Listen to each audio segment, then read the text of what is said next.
Hello मेरे चुलबुलों, क्या हाल चाल? सब बढ़िया। देखा, हमको पता है, इसे कहते हैं जादू। तो बच्चों, जैसा कि हम पिछले क्लास में पढ़ रहे थे कि वेक्टर क्या होता है, तो मैंने बताया कि वेक्टर एक भौतिक विज्ञान का एक ऐसा निशाचर होता है जिसको बताने के लिए, जिसको दर्शाने के लिए, जो अपने पास मैग्नीट्यूड यानी कि परिमाण और साथ साथ डायरेक्शन यानी दिशा दोनों रखता है। एक ऐसा भयानक जीव भौतिक विज्ञान का जो अपने पास मैग्नीट्यूड यानी परिणाम और दिशा दोनों रखता हो। तो सिंपली मैंने डिफिनेशन लिखवाया था एक शब्दों में कि वेक्टर एक ऐसी फिजिकल क्वांटिटी होती है जिनको रिप्रेजेंट करने के लिए मैग्नीट्यूड और डायरेक्शन दोनों की जरूरत पड़ती है। तो ये मैंने सबसे पहले वाले लेक्चर में बताया था कि वेक्टर क्या होता है।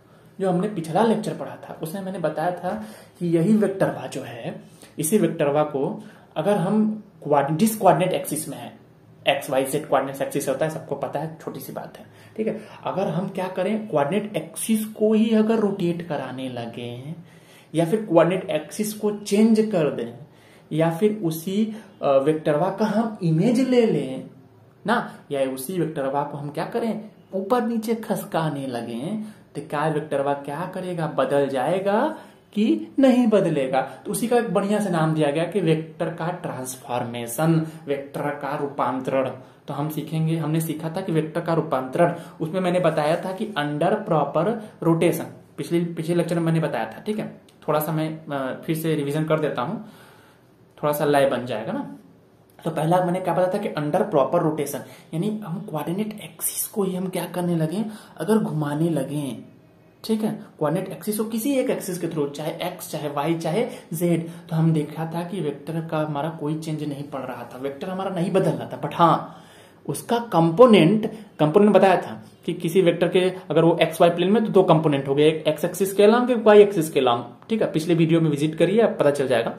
एक्स एक्सिस के लॉन्ग जो अगर वो थीटा एंगल बना रहा है एक्स एक्सिस था, तो करस्पॉन्डिंग एक्स जो आता था एक्स कॉस थीटा आता था, और ऊपर वाई उसका एक्स उसका मैग्नीट्यूड है, तो ठीक है, और एक्स साइन थीटा आता था, ठीक है।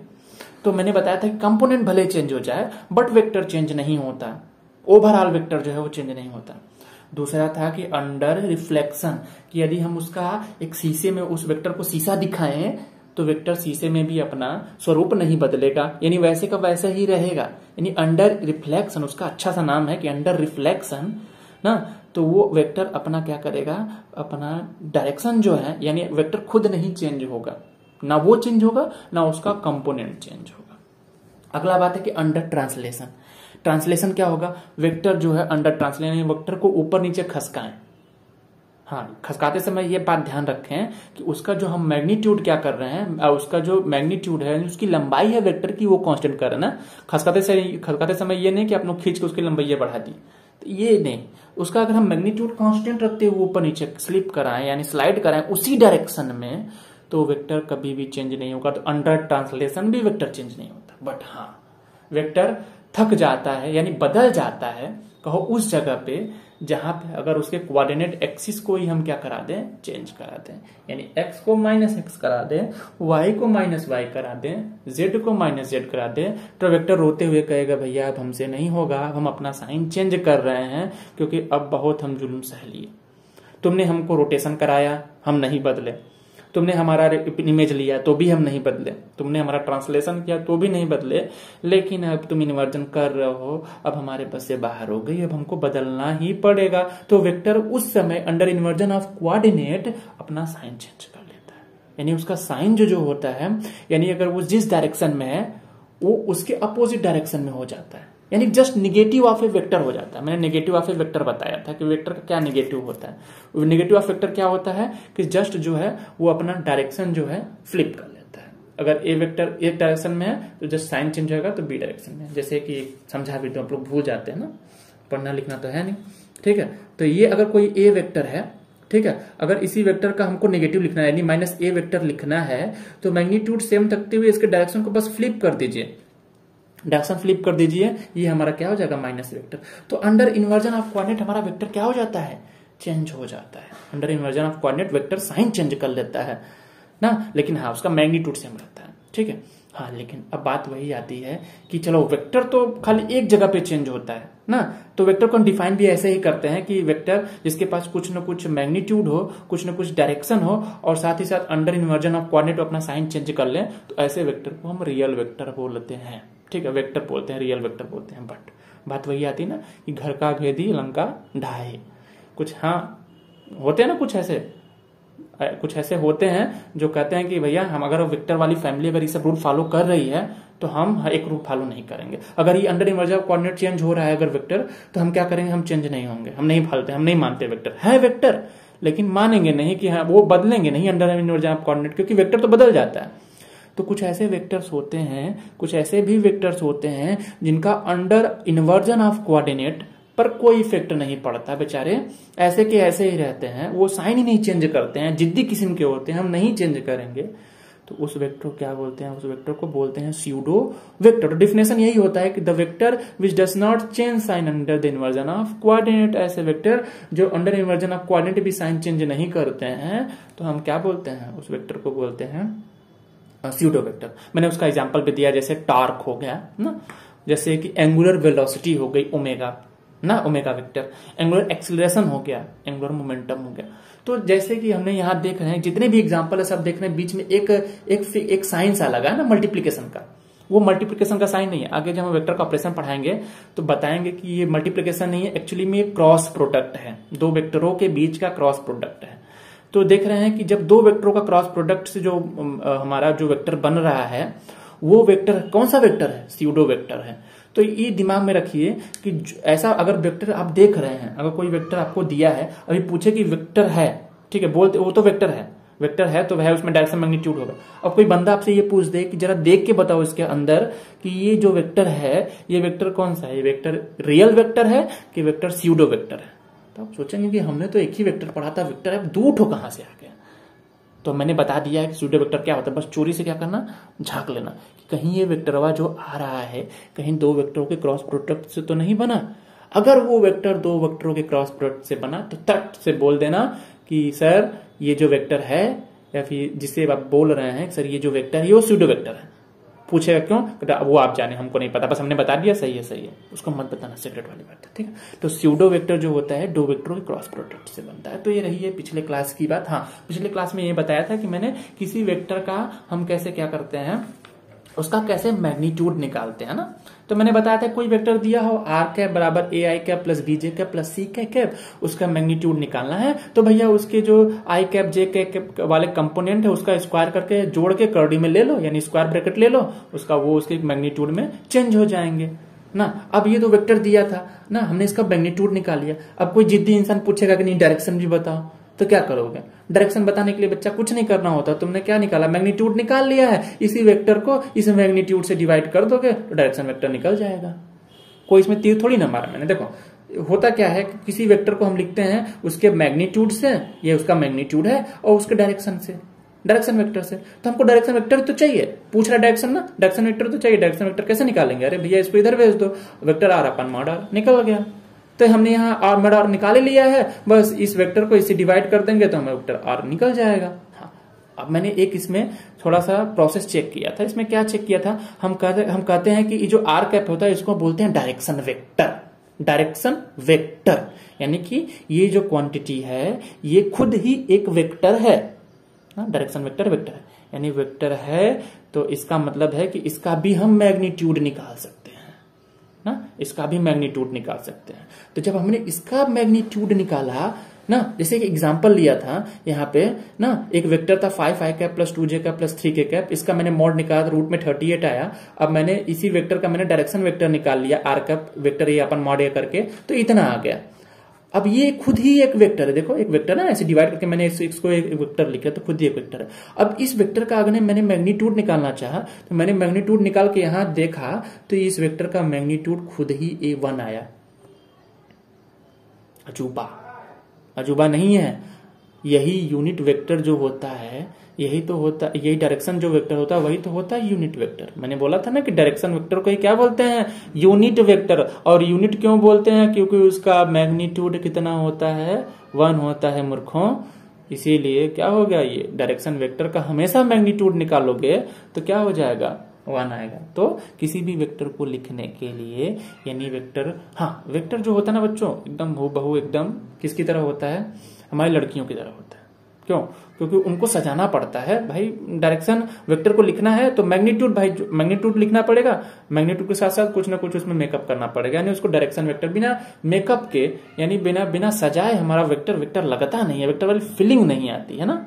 हाँ, तो वेक्टर को फिलिंग कराने, वेक्टर फिल करने के लिए हमको डायरेक्शन बताना पड़ता है, तभी वेक्टर का मजा आता है। ठीक है, इसी तरह अब हम अगला टॉपिक जो पढ़ेंगे वो हमारे स्केलर क्वांटिटी। स्केलर क्वांटिटी अगर वेक्टर लड़कियों की तरह है तो स्केलर मान लो हमारा बच्चों की तरह, लड़कों की तरह एकदम जैसे तैसे बाल झाड़ के पहुंच गए कहीं कॉलेज में, कोई मतलब नहीं है उन लोग से ना। तो इसके एकदम ऐसे फिजिकल, ऐसे निरंकार आदमी ना, जिनको केवल हम मैग्नीट्यूड से दिखा दें। ठीक है, खाली मैग्नीट्यूड बता दे भैया कितना मैग्नीट्यूड है। ठीक है, तो मैग्नीट्यूड से दिखा दे तो ऐसी फिजिकल क्वांटिटी को हम क्या बोलेंगे, स्केलर। तो बोलते हैं कि अ फिजिकल क्वांटिटी, देखो इंग्लिश में ना, सुनो इंग्लिश में, a physical quantity that is completely described bye its magnitude. ये इंग्लिश में था ना, हिंदी में सुनो कि ऐसी भौतिक राशि जिसको पूर्णतः हम किससे डिस्क्राइब करते हैं, किससे हम परिभाषित करते हैं, केवल इसके परिमाण से, मैग्नीट्यूड से डिफाइन कर दिया। और क्या चाहिए, मैग्नीट्यूड दे दिया, वेक्टर कहता है बस मैग्नीट्यूड दे दिए, अब हमको कुछ नहीं चाहिए, बस बात खत्म, हम तो निकलते हैं, हमारा काम हो गया। ठीक है, तो जैसे कि वॉल्यूम मतलब आयतन। आयतन अब थोड़े कोई बता देगा मेरा आयतन जो है, इस डिब्बे का आयतन जो है, तो वैसे पूछोगे कोई बताएगा भैया इस डिब्बा का आयतनवा जो है वो कुछ हमको लग रहा है कि 2-3 लीटर क्यूब इसमें कुल आएगा पनिया ना, इस डिब्बे में इतना पानी आएगा। तो आप बगल में खड़े हैं ना फिजिक्स के, पूछते कि भैया 2-3 लीटर क्यूब आएगा इसमें, ये बताइए कौन ही डायरेक्शनवा में आएगा। तो बगल वाले मारेगा 1 घंटा, कहेगा पगला ये मालूम है, समझ रहे हो, ये मालूम है मतलब क्या है, ये स्केलर क्वांटिटी है, इसको डिफाइन करने के लिए हमको जरूरत नहीं पड़ती है। पढ़े नहीं होगा तो कहेगा पढ़े तो थे लेकिन भूल गए थे, तो यही याद। तो ये वॉल्यूम क्या है, स्केलर क्वांटिटी है, इसको मैग्नीट्यूड की आवश्यकता नहीं पड़ती। इसी तरह डेंसिटी होती है, डेंसिटी भी बेचारा सीधा हाथ में, उसको भी मैग्नीट्यूड से मतलब नहीं, बस हाँ उसको भी डायरेक्शन से मतलब नहीं, बस मैग्नीट्यूड बता दो। इसी तरह स्पीड होता है, एनर्जी होता है। हाँ, एक चीज आती है मास, ठीक है, और वेट मतलब भार, द्रव्यमान और भार, बड़ा अंतर होता है। देखो द्रव्यमान को सीधे वो चाहते हो ना, जैसे कि वहां पे अपना वेट कराते हो, तुम्हारा वेट आता है 75 किलो समथिंग, अप्रॉक्स एवरेज मान लो 70 किलो आता है, और ये 70 किलो है पगला, वो 70 किलो में भैया जी का मल्टीप्लाई हुआ है। जी मतलब क्या है, ग्रेविटेशनल एक्सिलरेशन। लेकिन अगर जी से डिवाइड कर दो तो पता चल जाएगा तुम्हारे शरीर में जो अमड़ा चमड़ा है उसका भार कुल कितना है। हाँ, तो इतना घमंड ना करो अपने शरीर पे, तुम्हें जी से मल्टीप्लाई हुआ है, जी निकाल दो पता चल जाएगा तुम कितने, एक्चुअली में तुम्हारी कितना वेट है। 70 किलो का तुम थोड़ी ना हो, उसमें जी का मल्टीप्लाई हुआ है। ठीक है, तो वेट और मास, वेट में हमेशा क्या होता है, वेट में देखो मास इंटू mg लिखते हैं ना, वेट को m इंटू जी, तो उसमें ग्रेविटेशनल एक्सीलरेशन का मल्टीप्लाई होता है। ठीक है, तो वेट निकल के आता है। और मास तो सिंपली मास होता है, जो उसका उसमें जो मटेरियल बड़े पड़ते हैं, ठीक है, तो वो जो उसका मास होता है। तो अब देखो यहाँ वेट जो है, वेट क्या है, वेट को लिखते हैं मास इंटू जी, मतलब mass into gravitational acceleration. Actually mass into acceleration ही लिखा है। एक्सीलरेशन कौन सा है, ग्रेविटेशनल एक्सीलरेशन। जब ग्रेविटेशन पढ़ाएंगे, गुरुत्वाकर्षण पढ़ाएंगे, तो वो जी पता चलेगा, जी की वैल्यू भी निकल के आती है 9.8, ठीक है, मीटर पर सेकेंड होती है। ठीक है, मीटर पर सेकेंड स्क्वायर। ठीक है, तो ये जो जी निकल के आया हमारा, तो ये एक्चुअली में क्या है, वेट है। ये एक तरीके का वेट क्या है, मास इंटू एक्सीलरेशन। और मास इंटू एक्सीलरेशन तो बचपन से ही पढ़ते हैं, मास इंटू एक्सीलरेशन, द्रव्यमान गुणे त्वरण, ये क्या कहलाता है, फोर्स कहलाता है। तो डब्लू भी क्या है, फोर्स है, बस रंग बदल लिया है। ये डब्लू लिखा है लेकिन है क्या है, एक फोर्स है। फोर्स है मतलब इसमें भी डायरेक्शन की जरूरत, इसमें भी डायरेक्शन है बच्चा, कहीं ना कहीं छुपा है, डायरेक्शन है। तो ये जो वेट है वो क्या है, एक वेक्टर क्वांटिटी है। बट लेकिन हमारा जो भार, जो केवल मास है, मास हमारी क्या है, स्केलर क्वांटिटी है। ठीक है, इनको केवल मैग्नीट्यूड की जरूरत पड़ती है। अब अगला आता है, और इसी तरह टाइम भी है। टाइम भी हमारा क्या है, स्केलर। कोई ने पूछा टाइम कितना बजा, 2:10 कहेगा कि अच्छा कौन से डायरेक्शन में बजा है, तो कहोगे बच्चा तुमको पागल खाने भर्ती कराना पड़ेगा।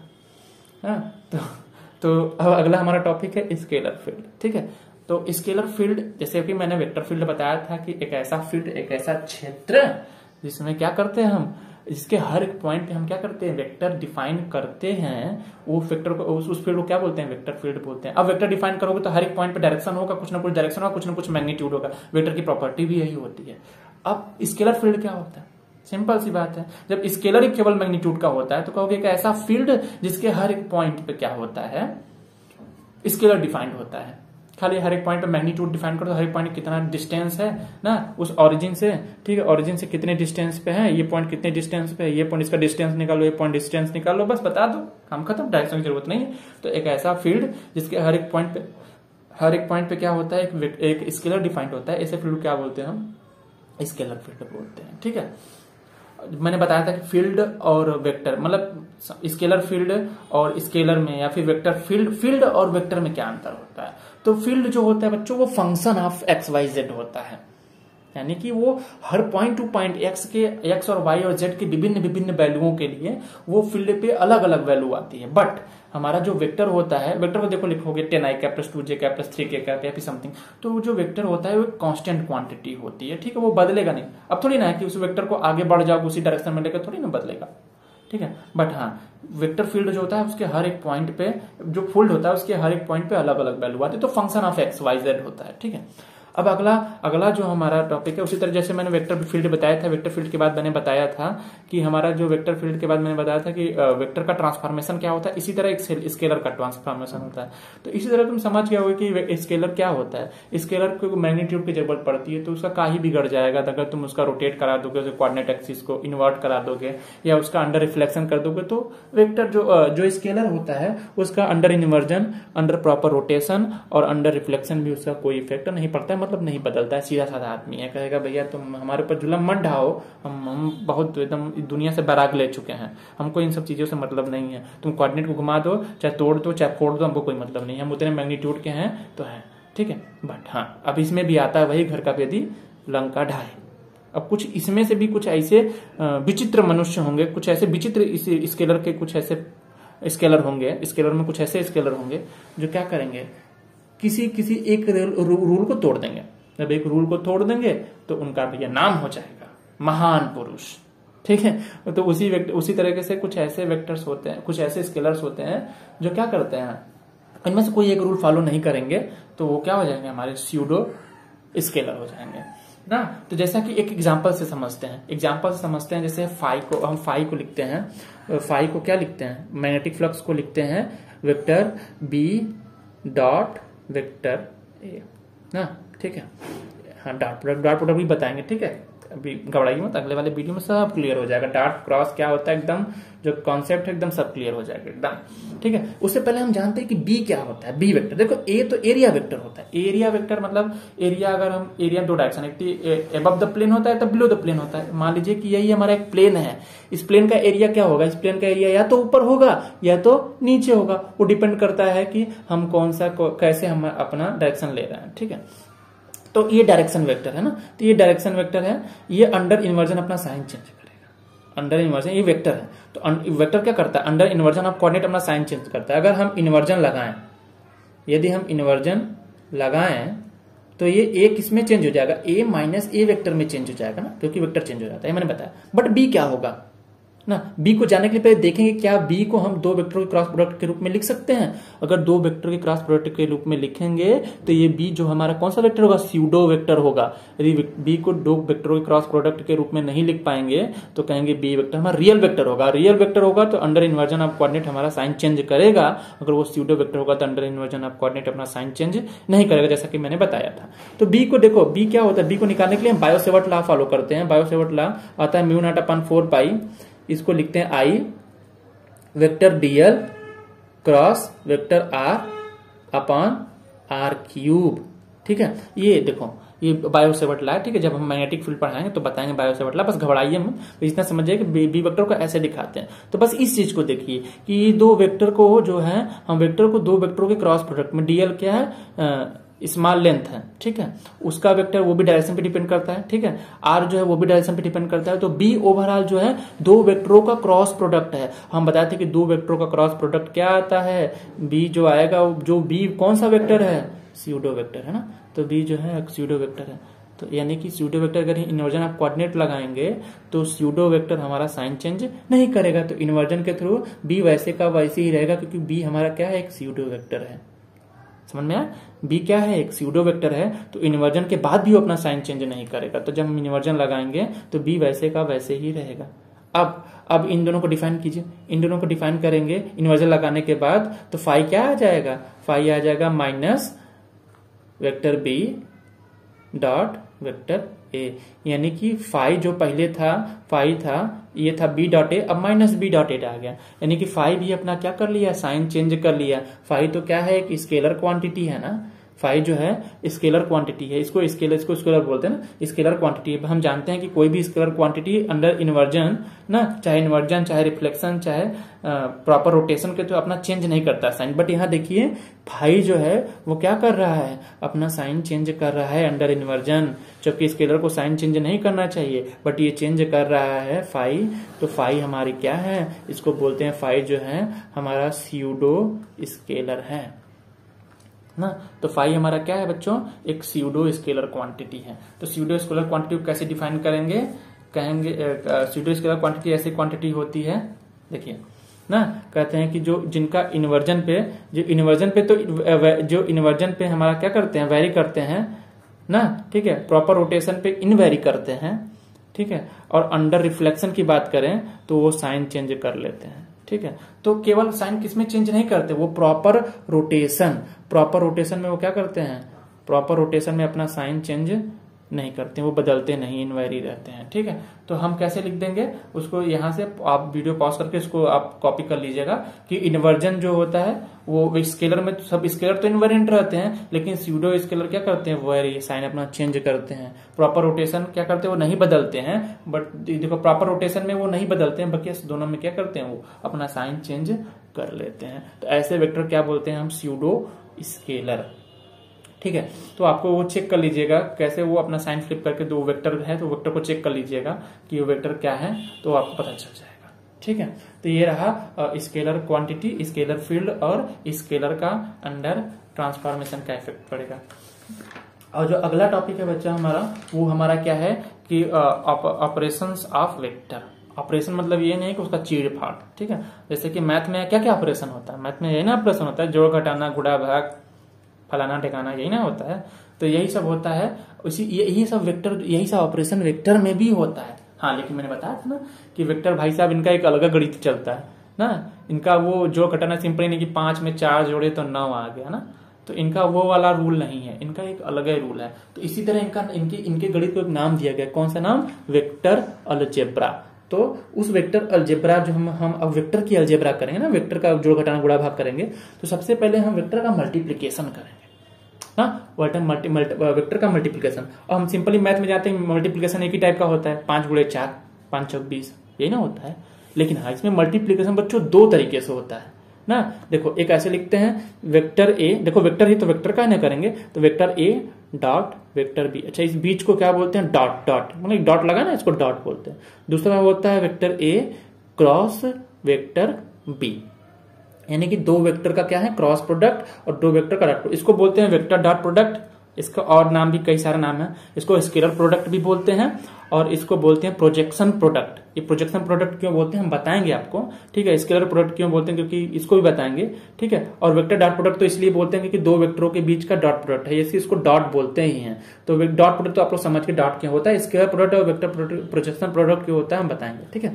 और इसको क्यों बोलते हैं वेक्टर क्रॉस प्रोडक्ट, क्योंकि 2 बच्चों, ये गुणा नहीं है बच्चों, ये क्रॉस है, ठीक है। इसकी कुछ अलग ही मीनिंग है, ठीक है। जैसे कि ऐसा नहीं कि ये 5 गुणे 4 हो जाएगा 20 हो जाएगा, ऐसा नहीं, ठीक है। इसको क्रॉस बोलते हैं, ये गुणा वाला नहीं है, ठीक है। तो ये दिमाग में रखिएगा, ठीक है। तो वेक्टर क्रॉस, इसको क्या बोलते हैं, वेक्टर क्रॉस प्रोडक्ट। तो 2 वेक्टरों का क्रॉस प्रोडक्ट है, और ये इसको बोलते हैं वेक्टर प्रोडक्ट, ठीक है।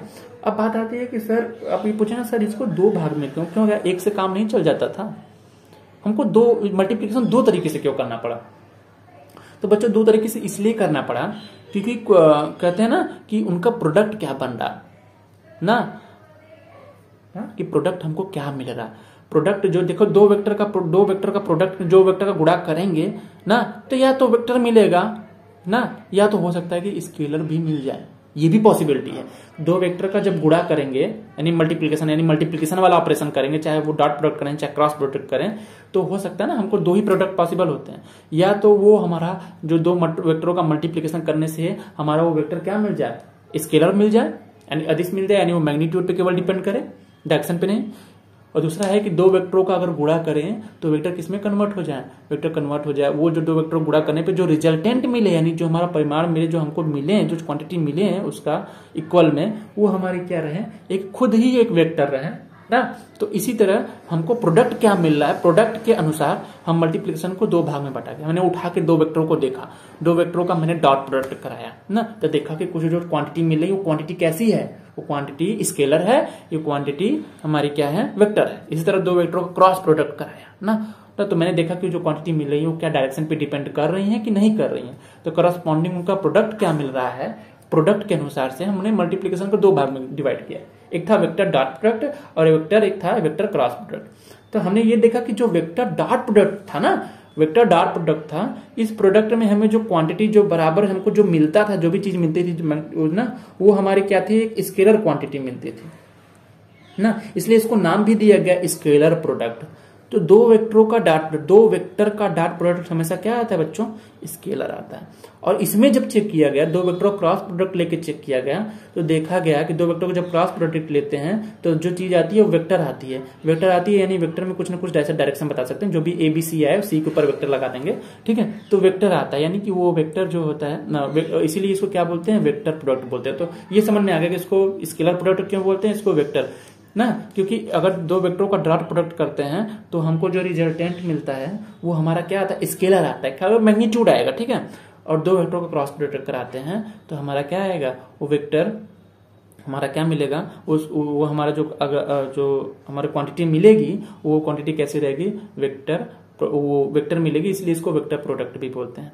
अब बात आती है कि वेक्टर डॉट प्रोडक्ट। तो बच्चों वेक्टर डॉट प्रोडक्ट को हम लिखते हैं vector A dot vector B ना। तो वेक्टर A डॉट B को हम क्या लिखते हैं, अगर हम इसको लिखना चाहें, इसकी मीनिंग क्या होती है, तो हम इसको लिखते हैं mod of A mod of B vector ना, mod of A mod of B vector, और इनके बीच का जो एंगल है कॉस थीटा ना। जैसे बात कहें कि दो वेक्टर हैं ना, ये वेक्टर A वेक्टर है, ठीक है, ये A वेक्टर है ना, और ये B वेक्टर है, ठीक है।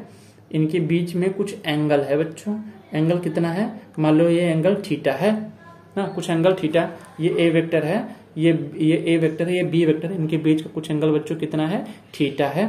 और इनका हमको क्या लिखना है, इनका हमको क्रॉस प्रोडक्ट लिखना है ना, इनका हमको क्या लिखना है, इनका हमको डॉट प्रोडक्ट लिखना है। डॉट प्रोडक्ट कैसे लिखेंगे बच्चों, हम लिखेंगे vector A dot vector B ना, यही होगा ना। अच्छा ठीक है, मान लीजिए कि इस वेक्टर का मैग्नीट्यूड हमारा कितना है, इस वेक्टर का मान लीजिए कि vector mod of vector A बराबर कितना है, A है ना, मॉड ऑफ वेक्टर B बराबर कितना है, B है, यानी इसकी लंबाई कितनी है, A है, इसकी मैग्नीट्यूड मतलब इसकी लंबाई कितनी है, B है। तो इस दो वेक्टर का डॉट प्रोडक्ट क्या लिखेंगे, mod of vector A mod of vector B ना, और कॉस थीटा ना।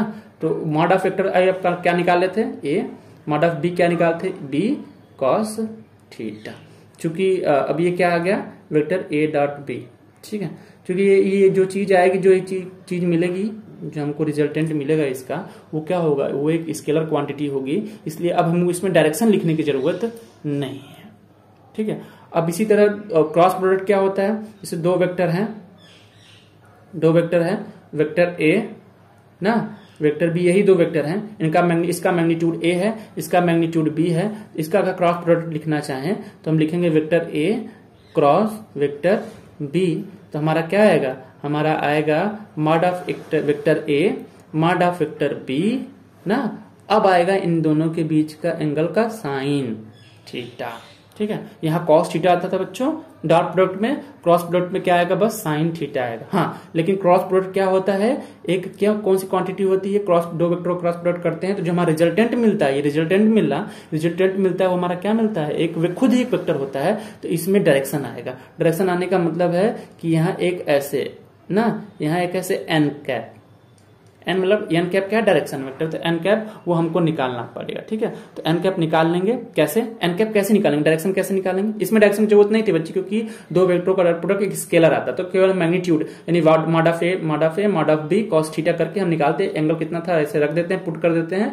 इस ए का मैंने मैग्नीट्यूड जो भी हो 2i cap plus 2j cap plus 3 cap जो भी हो, इसका हम मॉड निकाल लेंगे, इसका मैग्नीट्यूड भी मॉड करके निकाल लेंगे, जो भी वैल्यू आएगी दोनों का मल्टीप्लाई करके उन दोनों के बीच का एंगल ले लेंगे, हमको मिल जाएगा रिजल्ट। इसमें हमको डायरेक्शन की जरूरत नहीं पड़ती। ये दो वेक्टर क्रॉस प्रोडक्ट में डायरेक्शन की जरूरत पड़ती है, तो हम क्या निकालेंगे, mod of vector A mod of vector B, इन दोनों के बीच का एंगल का थीटा साइन थीटा, और एक डायरेक्शन वेक्टर आएगा एन कैप। अभी हमको निकालना पड़ेगा डायरेक्शन वेक्टर। तो क्या करते हैं ना बच्चों, हम पहले वाले वेक्टर की तरफ अपने इस ऐसे हाथ को फैलाते हैं, जो इधर ये एरो है, इस चारों उंगली को उस तरफ करते हैं, और ये अपना ओपन वाला फेस उस तरफ करते हैं जिधर हमारा वेक्टर है। तो इधर वेक्टर की तरफ करते हैं, तो कोई दूसरा वाला वेक्टर इस तरफ है, तो ये अपना फेस करते हैं। अब उधर की तरफ हाथ को कर कराते हैं, कर कराएंगे तो हमारा जो अंगूठा है वो बताएगा, अंगूठा देखिए बच्चों नीचे की तरफ जा रहा, तो पता चलेगा कि इन दोनों का जो क्रॉस प्रोडक्ट आएगा उसका जो वेक्टर आएगा वो तीसरा इस प्लेन के, इस पेपर के अंदर की तरफ होगा।